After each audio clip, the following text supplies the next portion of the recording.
Ok, merci de m'avoir posé cette question aussi. Comme je l'ai dit, les signes aussi et les symptômes varient en fonction de l'âge. C'est-à-dire, chez les nouveau-nés et les nourrissons, les tableaux, souvent, elle n'est pas spécifique. Les signes ne sont pas spécifiques, elle est polymorphe. Surtout si la symptomatologie neurologique n'est pas venue au premier plan. Ok, chez les nouveau-nés, par exemple, il faut pour le diagnostic des cas suspects d'une méningite chez les nouveau-nés. D'habitude, on ne parle pas d'une méningite chez les nouveau-nés, on parle d'une infection du nouveau-né à localisation méningée. Mais nous, en terminologie pédiatrique, nous, on peut comprendre directement c'est une méningite. OK?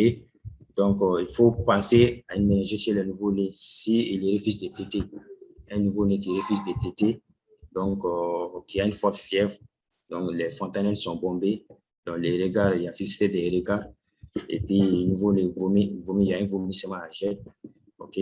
On peut trouver ces mêmes signes dans beaucoup d'infections néonatales, mais la localisation méningée, surtout chez le nouveau-né, quand on voit ça, non, vraiment, ça va faire penser à une méningite chez le nouveau-né. Donc, entre autres, après, à côté de la symptomatologie, je ne sais pas, neurologique, il y a la symptomatologie digestive, vraiment qu'il faut rechercher chez le nouveau-né, notamment diarrhée, vomissement,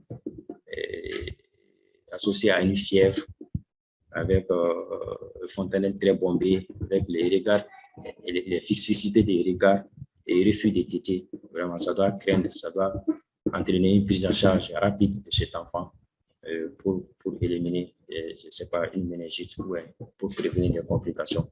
Donc, on va rentrer là-dedans.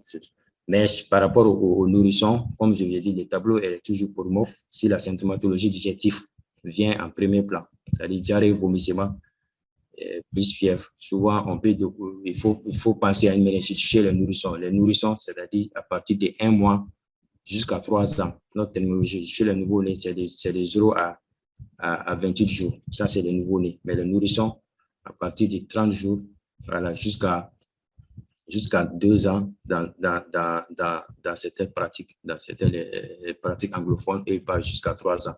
Mais les francophones ici, la définition de nourrisson, c'est 2 ans.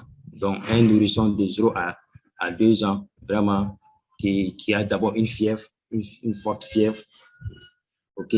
Donc, qui refuse de s'alimenter ou qui vomit, qui a des diarrhées. Donc, en plus de ça, ça dit, la nuque, elle est molle, elle peut être raide comme elle peut être molle. Donc, à côté de la symptomatologie digestive, il y a la symptomatologie neurologique qui est là. Donc, au nouveau-né, il y a des cris plaintifs. Comme j'ai oublié les cris plaintifs, chez les nouveau-nés, ça existe, comme chez les nourrissons, ça existe.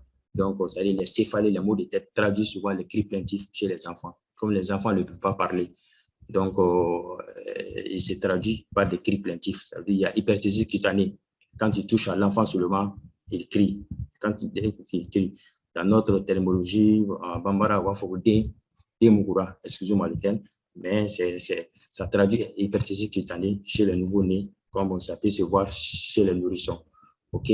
Donc, souvent, si le tableau est très parlant, si la symptomatologie neurologique chez les nourrissons vient vraiment au premier plan, c'est-à-dire un enfant qui a une nuque très rate, qui a un vomissement à jet, qui a une forte fièvre, OK?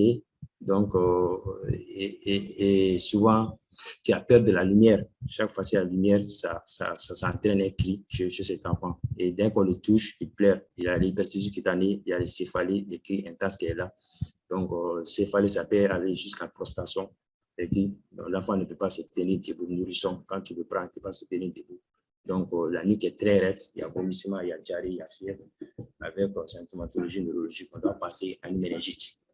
Vraiment chez les nourrissons. Maintenant, chez les grands enfants, comme je vous ai dit, les grands enfants, c'est à partir de 3 ans chez les anglo-saxons, mais les francophones, ils disent à partir de 2 ans jusqu'à l'âge adulte, on parle des grands enfants. Donc, le tableau, elle est vraiment parlant. La nuque, elle est très rate. C'est ça, la symptomatologie pathognomique des méningites chez les grands enfants. C'est pourquoi en Bambara, on souvent dit il y a quand Diabana, OK? Donc, la nuque devient très rate associé à une fièvre, une forte fièvre, à des cris plaintifs, à des céphalées. L'enfant très grand peut dire vraiment qu'il a mal à la tête. Juste il demande, même s'il ne peut pas parler, il peut faire des gestes, il a très mal à la tête jusqu'à ce qu'il ne peut pas se tenir debout. OK? Donc, en plus de ça, il y a une position en chien de fusil. L'enfant est couché en chien de fusil. Ça peut se voir chez les nourrissons comme chez les grands enfants.